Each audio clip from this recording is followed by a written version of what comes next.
Bismillahirrahmanirrahim. Assalamualaikum warahmatullahi wabarakatuh.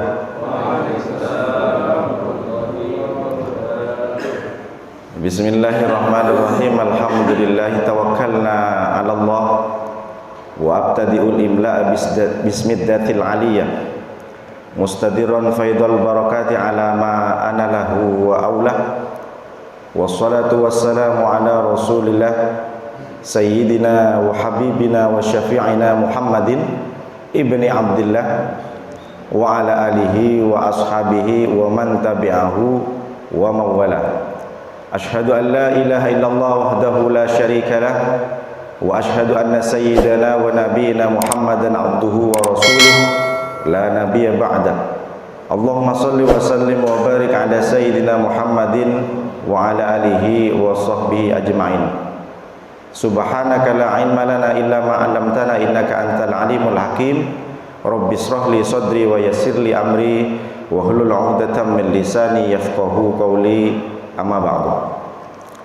Bapak Ibu, para hadirin hadirat, alim ulama, para asatid, tokoh masyarakat, Pak RT, Pak RW, mobil khusus, pengurus Masjid Al-Mukhlisin beserta jemaah, insyaallah yang hadir pada subuh hari ini dimuliakan oleh Allah Subhanahu wa taala. Hadis Nabi diriwayatkan dari Abu Hurairah. Apa kata Nabi? Kullu amrin dibadin la yubda'u fihi bi bismillah walhamdulillah fahuwa abtar. Setiap amal perbuatan yang baik, pekerjaan yang baik, aktivitas yang baik, meskipun bukan ibadah, kalaulah pekerjaan itu tidak diawali dengan bismillah dan pujian kepada Allah, maka amalan itu terputus, tidak bisa kita bawa untuk menjadi bekal menghadap kepada Allah. Maka hari ini kita ingin amalan ini menjadi amalan yang baik, sehingga kita bisa mendapatkan amalan ini menjadi bekal kita untuk menghadap Allah. Kita awali dengan pujian kepada Allah dengan mengucapkan Alhamdulillahirabbil alamin.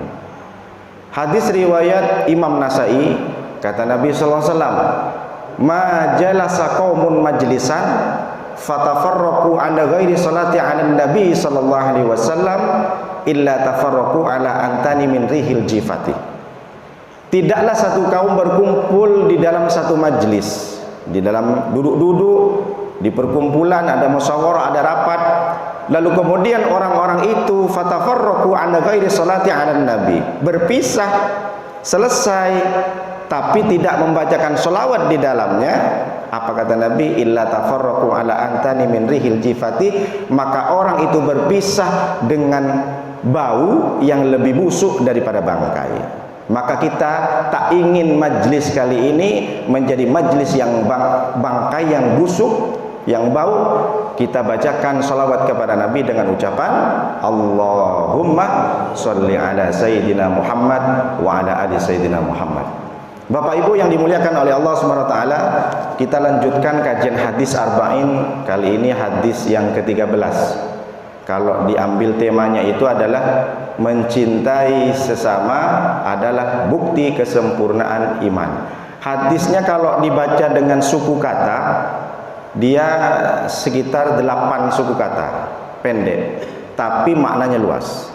Hadis ini datang dari An Abi Hamzah Anasin ibni Malikin radhiyallahu anhu, khadimi Rasulillah sallallahu alaihi wasallam, anin Nabi sallallahu alaihi wasallam qala la yu'minu ahadukum hatta yuhibba li akhihi ma yuhibbu li nafsihi. Rawahu Bukhari wa Muslimun. Hadisnya sahih, muttafaq alaih, diceritakan atau diriwayatkan ada di dalam kitab Bukhari dan ada di dalam kitab Muslim. Kalau bahasa Batamnya, hadisnya bukan kaleng-kaleng, jelas sahih.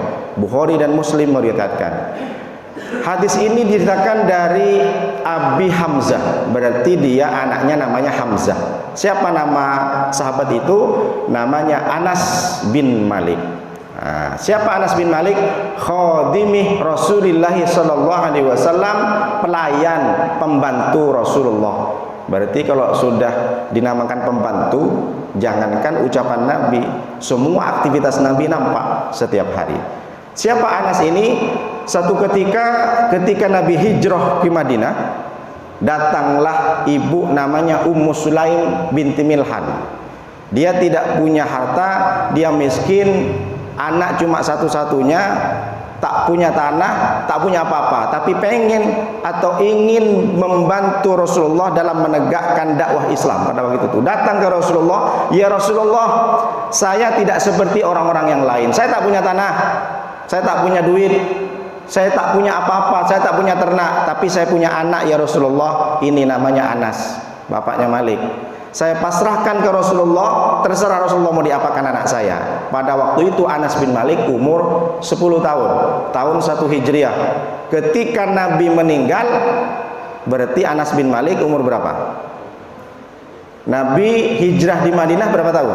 Ada di Madinah berapa tahun? Sekitar 11 tahun. Berarti Anas bin Malik ketika Nabi meninggal usia 21 sampai 21. Jadi sahabat Nabi ketika ditinggal Nabi muda semua, 19, 15, 20. Jadi bukan orang yang tua-tua berjenggot pakai tongkat, tidak. Pemuda-pemuda dulu 15, 20 tahun sudah meriwayatkan hadis, sudah menegakkan agama Islam. Kalau bukan di Batam, di jauh sana 20 tahun, 30 tahun masih pakai main game online, FF Mobile Legend. Masih skater. Dia kenal dengan chip-chip ini. Jadi Anas bin Malik ini karena dia tidak punya apa-apa, anggaplah orang miskin, maka didoakan oleh Nabi, Allahumma aktsir malahu. Ketika dipasrahkan sama Ummu Sulaim, didoakan oleh Nabi, Allahumma aktsir malahu wa waladahu. Ya Allah, banyakkan hartanya si Malik dan banyakkan anaknya. Dan terbukti ucapan Nabi ketika meninggal Anas bin Malik, sebelum meninggal pun sudahlah banyak hartanya, anaknya banyak. Ketika meninggal anaknya sama cucunya 100. Ketika setiap khatam Quran dikumpulkan, duduk bersama, sini kamu duduk semuanya, dibacalah doa setelah khatam Quran, Allahummarhamna bil Quran. Itu bukan hadis. Kalau orang anti sunnah, ini bukan sunnah, ini bid'ah. Memang bid'ah, tak ada Nabi nyuruh. Tapi Anas bin Malik setelah dibacakan Allahummarhamna, dibikinlah nasi kuning. Nasi, bukan nasi kuning dulu, masaklah. Nah, kalau sekarang di sini kan nasi kuning khatam Quran anaknya. Jangan nanti dibilang-bilang bid'ah terus, masuk neraka, setiap hari neraka. Kapan bisa maju Islam? Dikit-dikit neraka semua. Jadi Anas bin Malik ini umurnya ketika meninggal 93, 94. Nah, sampai ada yang mengatakan sampai 100 karena tahun Hijriah itu sekitar tahun 95, ada sekitar 100 umurnya. Banyak muridnya, sampai 200 yang meriwayatkan hadis dari Anas bin Malik, termasuk Hasan al-Basri, pencetus ahli sunnah wal jamaah, Umar bin Abdul Aziz, Abi Qatadah juga. Abi Qatadah yang saya bahas hadisnya kemarin tentang kematian. Nah, Anas bin Malik ini hartanya banyak, tapi tidak sebanyak Abdurrahman bin Auf. Kata Dr. Safi Antonio, Abdurrahman bin Auf ketika meninggal, kalau dikurs rupiah sekitar 4 triliun harta warisannya. Itu yang nyata, yang tidak ada di aset istilahnya. Nampak di gudang, emasnya bergunung gini, susah dikampak, susah diambil dari saking banyak emasnya Abdurrahman bin Auf. Tapi Anas bin Malik ini tidak berupa emas. Beliau ini punya peternakan dan punya pertanian, sekali dalam setahun itu 2 kali panen. Dalam 1 tahun 2 kali panen. Biasa orang 1 tahun 1 kali panen. Tapi setiap 6 bulan Anas bin Malik, cuma meskipun banyak ternaknya, banyak pertaniannya, Anas bin Malik ini zuhud.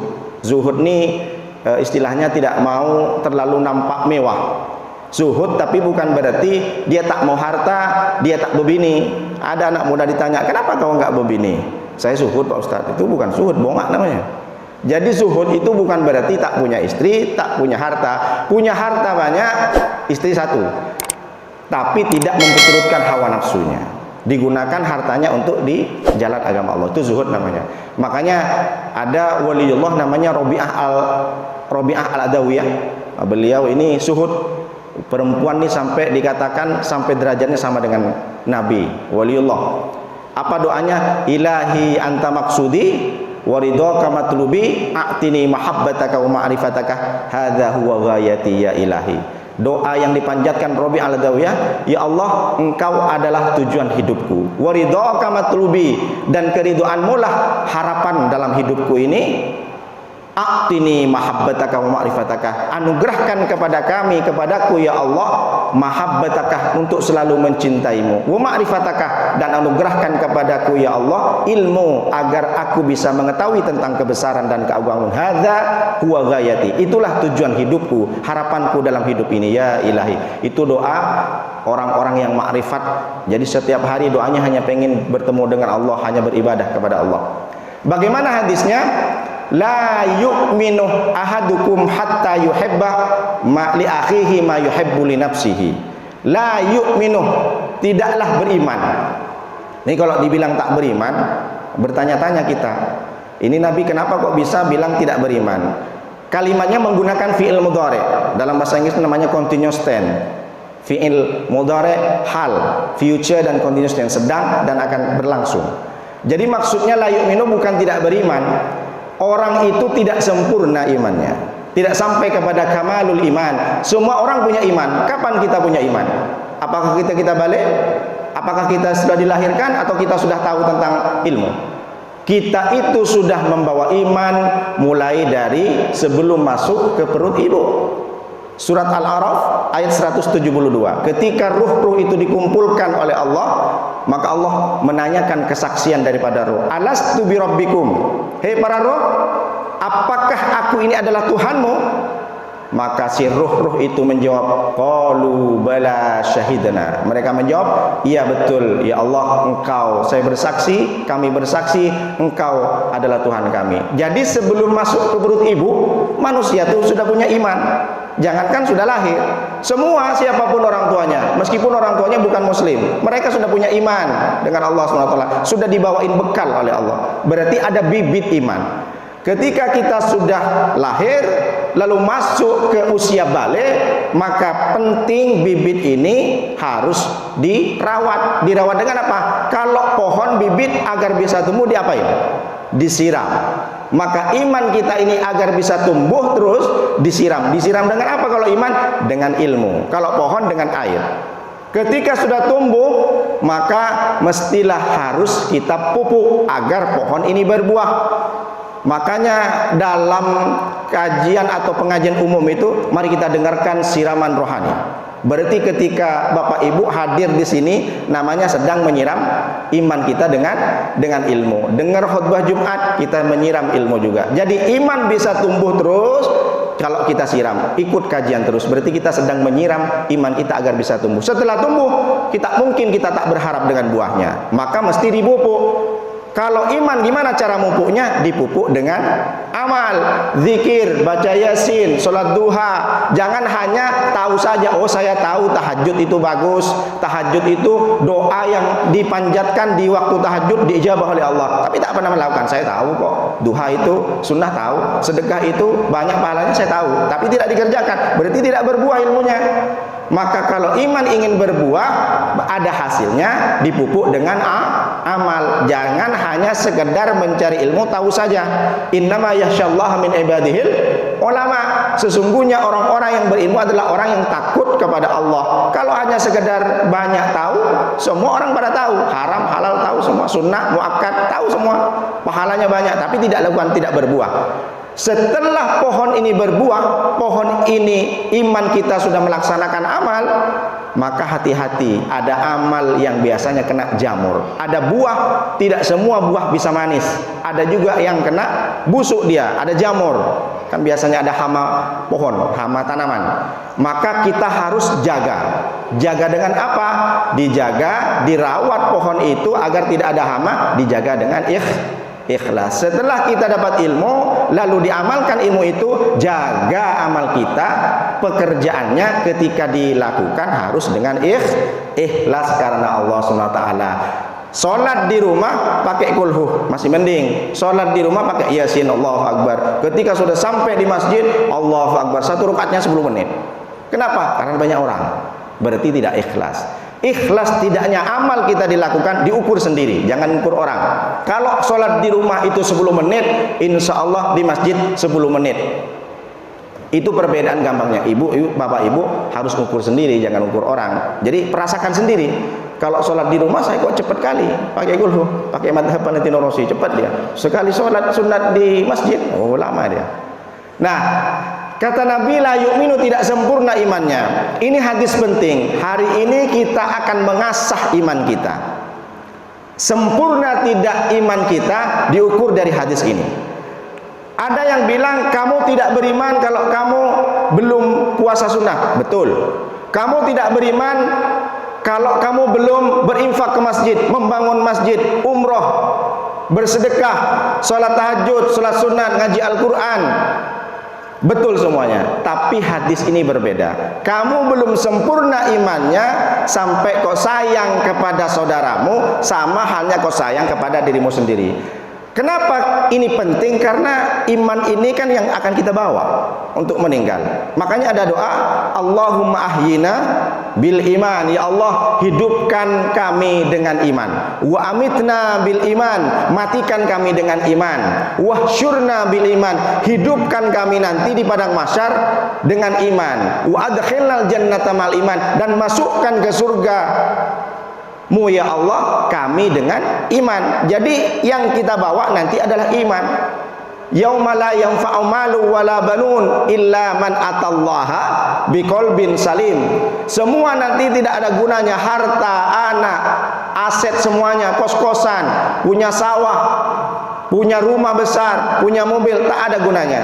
Yang berguna nanti menghadap kepada Allah, man atallaha biqalbin salim, orang yang menghadap kepada Allah dengan hati yang selamat. Hati selamat itu apa? Hati yang ada penuh dengan iman.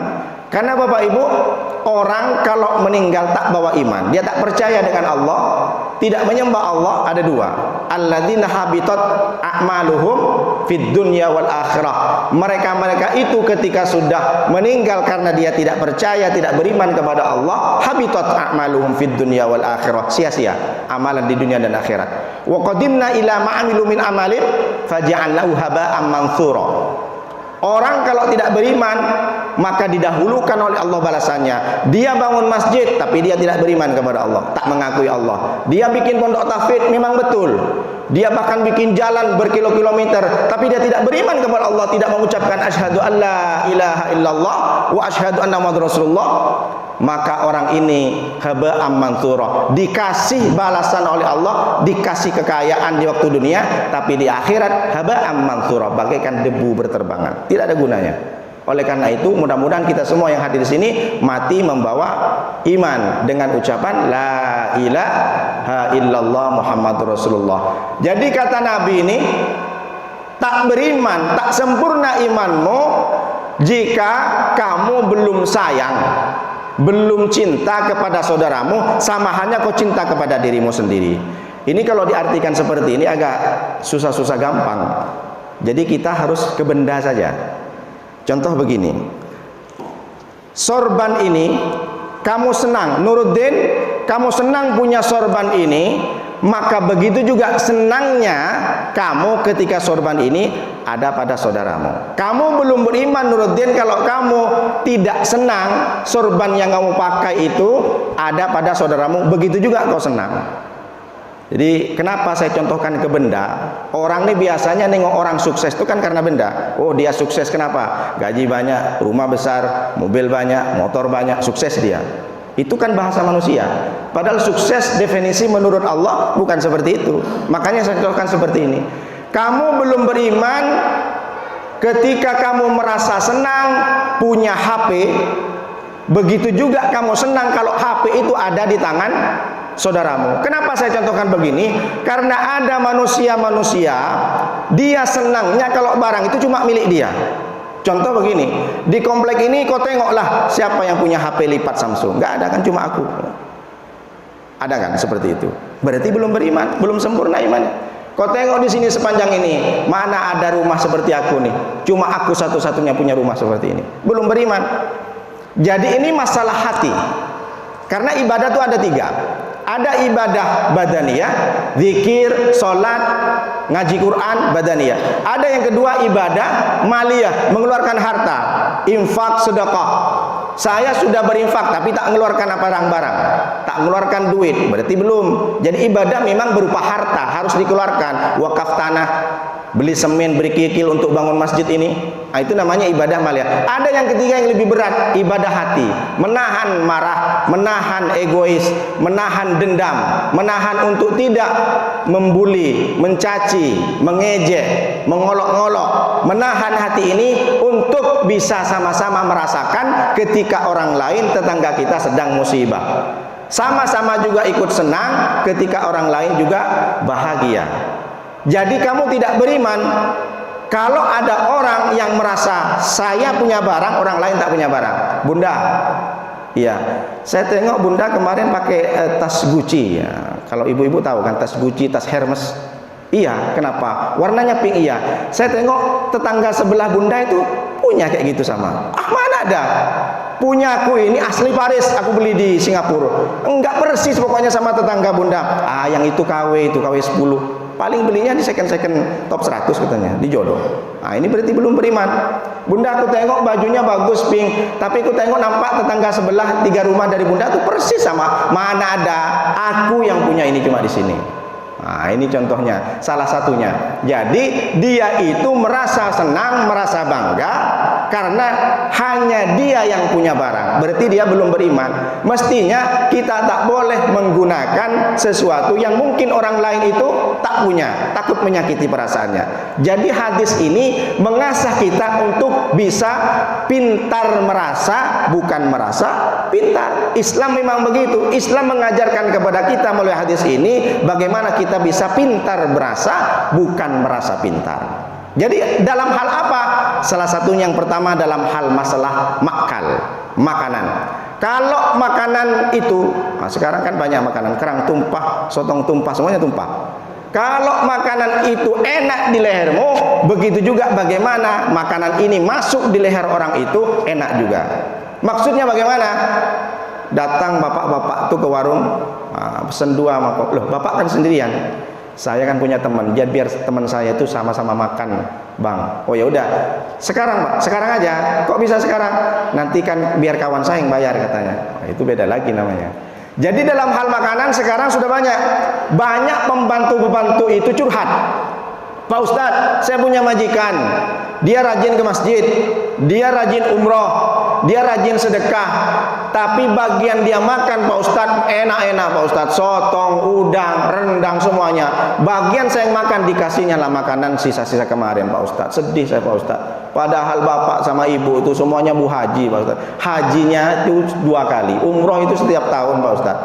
Tapi bagian makan saya dikasih sisa-sisa kemarin. Pembantunya curhat seperti itu. Ada banyak. Berarti terbukti hadis Nabi 1400 tahun yang lalu, Nabi sudah mengatakan tidaklah beriman, tak sempurna imanmu ketika engkau merasa enak makan di situ, tapi ternyata orang di sekitarmu justru tidak sama makanannya denganmu dalam masalah makanan. Makanya ketika kita merasa senang Bapak Ibu ditraktir oleh orang, senang kan? Senangnya bukan main, diajak ngopi ditraktir. Tapi ada masanya kita sendiri yang mentraktir. Kenapa? Itu begitu nikmat. Kalau kita sudah merasakan nikmatnya bagaimana memberi, bagaimana nikmatnya mentraktir orang, maka senang kita. Kenapa? Apalagi kita ngasih ke orang, orang tuh makan lahap. Nampaknya di 3 hari tak makan, senang. Makanya saya pernah baca buku namanya itu The Miracle of Giving, keajaiban memberi. Apa maknanya? Kita belajar dari sekarang. Kalau kita makan mewah, makanya sering saya sampaikan di beberapa kajian itu, kalau bisa jangan kita makan di restoran kita posting makanan-makanannya. Mohon maaf, mungkin ada teman kita di media sosial tuh menengok, ya Allah, saya sendiri 2 hari tak makan. Ini kawan di restoran mewah, tengok harganya 50.000, paling murah kan kerang tumpah. Bukan berarti saya melarang, silahkan, itu kan akun ibu. Tapi mungkin ada kawan-kawan kita yang melihat dia tak enak, saya 3 hari tak makan nih kawan, malah diposting-posting. Itulah gunanya kita hati-hati juga posting makanan. Jadi makanya diajarkan oleh Rasulullah SAW hadis riwayat Imam Muslim, idza dhabahtah maraqatan fa'akthir ma'aha wa tu'ahid jironaka. Jika engkau masak kuah maraqatan fa'akthir ma'aha, maka banyakilah airnya. Wa tu'ahid jironaka, dan perhatikan tetanggamu sekitarmu. Kalau engkau masak kuah, banyakin airnya sehingga kau bisa berbagi. Tapi jangan pula ibu-ibu habis ini besok kajian mau kasih Jumat berkah, bunda masak apa sekarang? Masak sop. Aku tengok 2 kuali. Tengok ayamnya 1/2 kilo. Kok bisa begitu? Iya, kata Pak Ustadz itu, yang sunnah ternyata masak kuah Pak, katanya. Masak kuah ya, katanya. Jadi nggak rendang lagi, nggak usah, ini yang sunnah, katanya. Jangan gara-gara hadis ini besok asik nak makoh terus ibu-ibu ya. Bukan, maksudnya kalau memang mau masak lebihkan. Kenapa? Di Batam kan rata-rata rumah itu kan satu dinding. Kalau tetangga masak enak, tercium nggak? Tercium. Kita enak mau tidur, harum. Saya juga sering. Kebetulan tetangga saya itu jual nasi lemak, tapi alhamdulillah baik, selalu dikasih. Jadi kadang saya bilang sama istri, tuh enak, kayak gitu masak enak. Memang masakan orang tuh enak nyiumnya. Jadi apa maksudnya? Berawal dari kuah, maka persaudaraan menjadi erat. Bahkan Nabi tidak pernah menyuruh, kau kasih motormu ke tetanggamu, ke saudaramu, enggak. Kasih mobilmu, enggak. Kasih emas cincinmu, enggak. Tapi Nabi mengatakan, fattakun nara walau bisyikki tamratin. Fa illam yajid fa bi kalimatin thayyibatin. Takutlah, jagalah engkau dari api neraka walau bisyikki tamratin, meskipun sebelah kurma. 1 biji kurma, sebelah kurma bisa menjaga kita dari neraka. Maksudnya bagaimana? Ini neraka, ini kita. Kalau kita tak mau masuk ke neraka, ada dinding di tengahnya. Apa dindingnya? Sebelah kurma saja. Asalkan ikhlas kita berbagi, itulah yang akan menghalangi kita untuk masuk neraka. Separuh biji kurma saja bisa menghalangi kita ke neraka, apalagi lebih dari itu. Berawal dari setetes kuah, setengah biji kurma menjadi seperempat daging. Kita kasih, mungkin tetangga kita sudah lama tak makan rendang, kita kasih. Dari seperempat daging jadi 1 ekor ayam. Puncaknya kapan? Nanti 5 bulan lagi kurban 1 ekor kambing. Datanglah pengurus, Pak, ini dilelang 1 kambing 3 juta. Saya mau kurban 1 kambing 3 juta. Tapi tolonglah Pak pengurus, nanti pas kurban kepalanya antar ke rumah, pahanya antar ke rumah, tulang-tulangnya antar ke rumah, kulitnya antar ke rumah. Tinggal seperempat aja yang dikurban. Kalau seperti ini kita maafkan. Kalau ada lagi seperti ini, suruh sama Pak itu, Bapak sembelih sendiri di rumah, cincang sendiri, masak sendiri, Bapak mati sendiri. Ini kadang orang kurban hanya tampilan saja. Ini korban masih minta lagi. Sebenarnya boleh, tak masalah, sepertiga saja. Cuma bukan berarti harus minta. Kalau memang kita tak tahan makan kambing, sudah korban saja. Kalau tak tahan makan kambing, beli sendiri 1/2 kilo.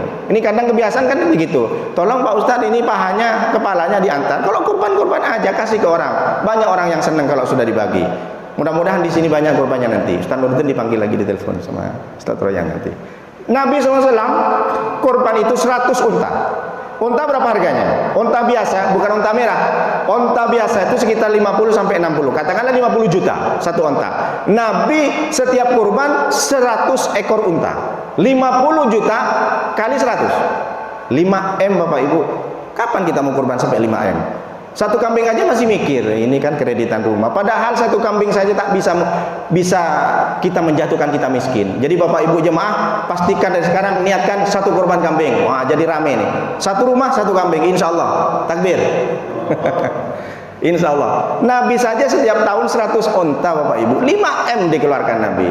Nah, itu maksudnya kurban itulah salah satu bukti la yu'minu ahadukum. Kita beriman, sempurna iman kita karena kita berbagi. Karena dibagi makan. Begitu banyak orang yang senang, antri sampai berjibun-jibun, berjubel-jubel untuk mengantri daging korban. Bahkan mohon maaf, non muslim saja berngantri. Boleh silakan. Tak masalah, tapi sekali saja. Tak dikasih pun tak masalah.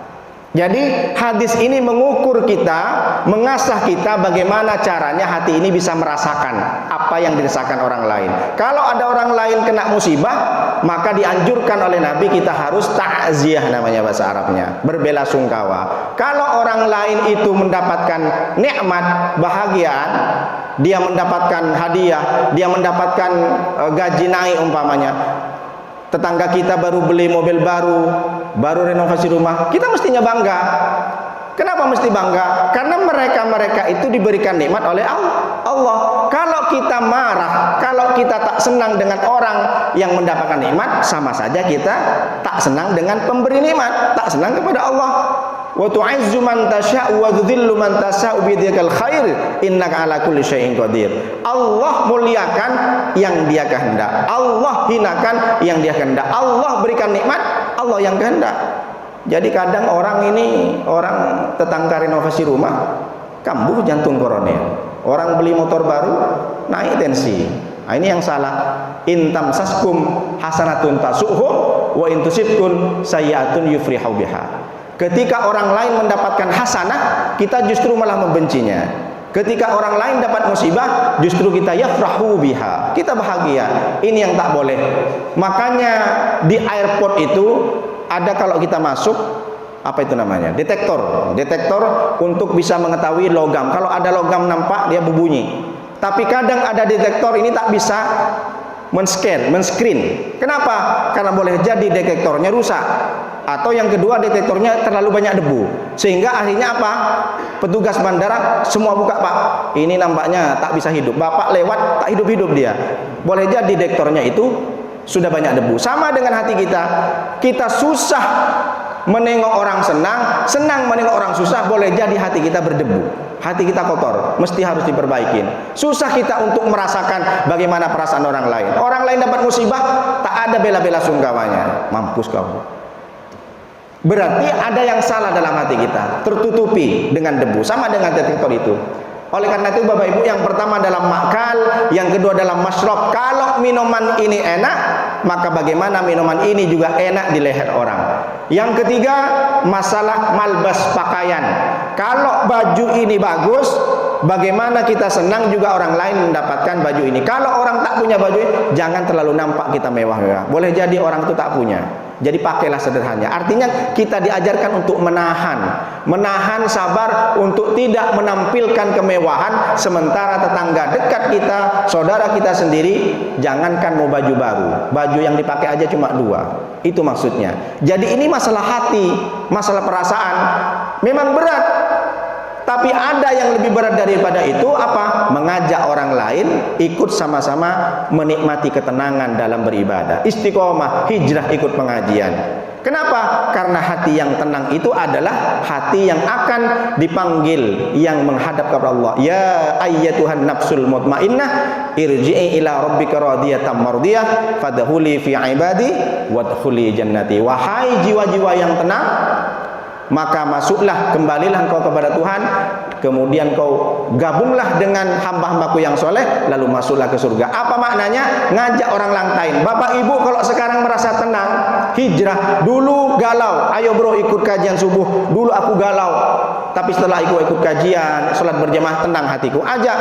Islam tidak mengajarkan yang penting saya sudah punya gaji banyak, rumah bagus, anak-anak sehat, istri sehat, aku berjemaah, ikut kajian subuh, nyaman aku, yang penting aku gak ganggu orang. Islam bukan seperti itu. Allah menyampaikan umat terbaik itu bukan umat yang seenaknya sendiri dia berjemaah, seenaknya sendiri dapat pahala, tapi mengajak orang. Kuntum khairu ummat ukhrijat lin-nasi ta'muruna bil ma'ruf wa tanhauna 'anil munkar wa tu'minuna billah. Ada 3. Kamu akan menjadi umat terbaik kalau 3 dilakukan. Yang pertama, ajaklah orang ikut kajian subuh. Memang sebenarnya kalau ngajak orang itu memang ada cobaan, pasti dibully. So alim kau. Padahal ngajak ini bukan tugasnya ustadz. Ustadz itu mubaligh, menyampaikan. Makanya mengajak berceramah itu ada 3. Ada mubaligh, ada dai, ada alim. Mubaligh diambil dari kata balagha yuballighu tablighan, menyampaikan. Seperti saya menyampaikan saja. Contohlah, di komplek ini berapa orang? Anggap 100 orang.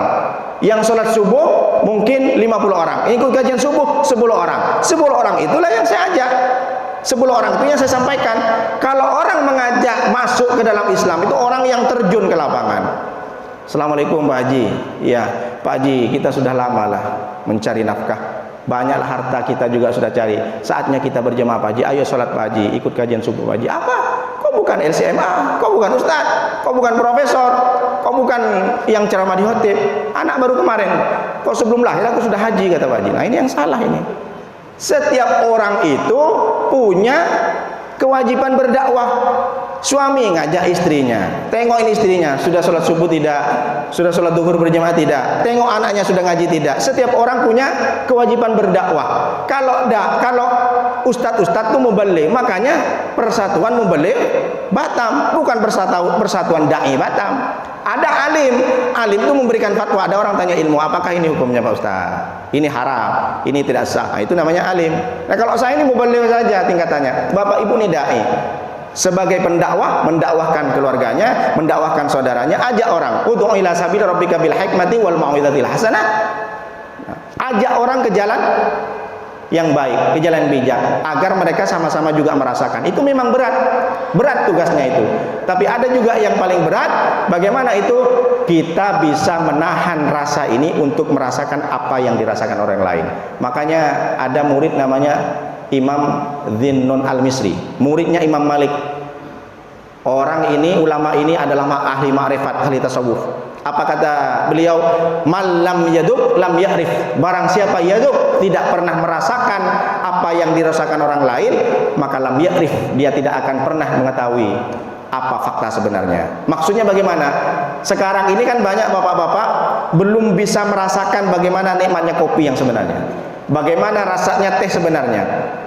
Ada orang yang cinta dengan lukisan abstrak, padahal cuma lukisan biasa, harganya 2 miliar. Kenapa? Karena dia banyak menikmati bagaimana indahnya lukisan ini. Kalau kita ngapain beli lukisan? Tapi ada orang-orang yang bisa menikmati lukisan abstrak itu, makanya dibeli mahal. Ada orang yang merasakan bagaimana nikmatnya dia melihara burung umpamanya. Padahal bagi orang tak suka burung, gak ada gunanya, udah bau di rumahnya. Tapi bagi orang yang merasakan bagaimana nikmatnya melihat burung itu, memelihara burung, indah, mau 3 juta dibeli dia. Kenapa? Karena dia merasakan. Nah, sekarang kita diajarkan bagaimana caranya kita bisa menikmati iman secara sempurna. Inilah hadisnya. Tidaklah sempurna imanmu sampai kau mencintai saudaramu sama halnya kau mencintai kebadan. Kalau kamu sayang ke badanmu tidak sakit, maka begitu juga kau merasakan. Lihat tetanggamu, lihat saudaramu, kalau mereka ditempeleng sakit, begitu juga aku ditempeleng sakit. Kalau orang lain itu juga lagi musibah, mesti kita. Makanya kita diajarkan kalau ada orang meninggal, kita disuruh hadir jenguk, agar kita merasakan bahwa kita juga akan mati. Ketika orang bahagia, kita kasih selamat, tahniah dan ta'ziyah. Itulah makna daripada hadis ini. Makanya caranya bagaimana? Salah satunya adalah kita menahan lapar. Caranya menahan lapar bagaimana? Sering puasa Senin Kamis, sering puasa Daud, sering puasa Ayyamul Bid. Karena Rasulullah sallallahu alaihi wasallam la yuftiru ayyamal bid fi hadarin wala safarin. Rasulullah itu terbiasa berpuasa Ayyamul Bid. Ayyamul Bid itu setiap bulan Hijriah tanggal 13, 14, 15. Nabi tidak pernah meninggalkan fi hadarin wala safarin. Baik itu ketika tidak perjalanan, ketika hanya di rumah saja, tak kemana-mana, Nabi tetap berpuasa. Tanggal 13, 14, 15 setiap bulannya. Bulan Hijriah kapan tanggal 13? Bukan 13 bulan Januari, bulan Februari, bukan. Syawal, kemudian Sya'ban, termasuk Rajab. Nah, Rajab ini. Nah, Rajab ini banyak yang salah. Di Rajab ini banyak yang mengatakan kalau puasa itu di awal bulan Rajab maka pahalanya 70 tahun. Itu salah, tidak ada. Kalau dalam bulan Rajab silahkan berpuasa, tapi hadisnya bukan seperti itu. Wa minal hurumi fasum. Mulai dari sebagian bulan-bulan yang dimuliakan Allah, maka berpuasalah. Terserah, mau puasa ke Senin bagus, yang Senin Kamis lanjutkan, yang Selasa Rabu Kamis. Puasa Daud pun boleh. Lebih bagus lagi, bagus tuh. Puasa Daud, Senin puasa, Selasa tak puasa, Rabu puasa, Kamis tak puasa. Tapi jangan sholat Daud. Duhur sholat, asar tak sholat, maghrib sholat, Isya tak sholat. Nah, itu namanya sholat Daud, tak boleh. Yang boleh puasa Daud. Bapak Ibu yang dimuliakan oleh Allah SWT, jadi dari hadis ini kita sudah bisa merasakan bagaimana caranya kita merasakan perasaan orang lain. Karena ini penting. Sama dengan saya ini juga. Apalagi ntar lagi rihlah. Saya nih seorang penyampaikan nih harus bisa merasakan apa yang dirasakan jemaah. Jangan terlalu lama Pak Ustaz. Saya juga harus merasakan perasaan bagaimana jemaah sudah ngantuk begini.